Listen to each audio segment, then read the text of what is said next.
रात का समय था और राहुल अपने घर में बिल्कुल अकेला था।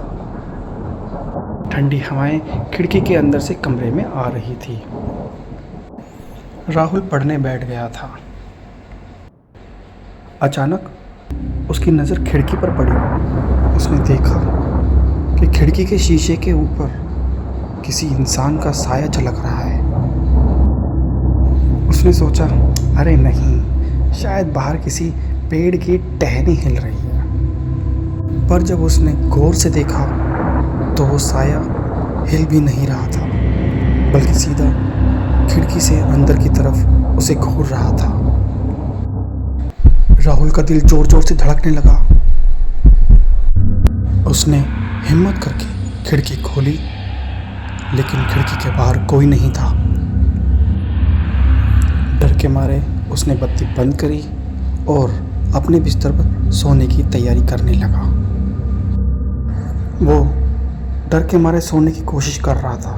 जैसे ही उसने अपनी आंखें बंद करी, उसे ये महसूस हुआ कि कोई उसके पास खड़ा हुआ है और उस इंसान की सांसों की आवाज़ उसके कानों के पास महसूस हो रही थी।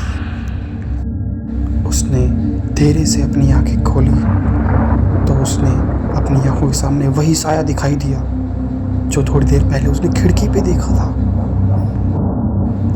राहुल चिल्लाने की कोशिश कर रहा था, लेकिन उसकी गले से आवाज़ ही नहीं निकल रही थी।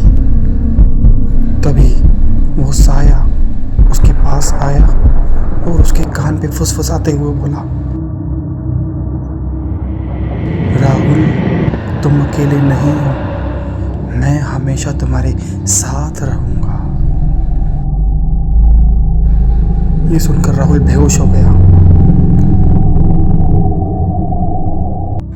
अगली सुबह जब राहुल के घर वाले घर लौटे तो उन्होंने देखा कि राहुल तो सोया हुआ है,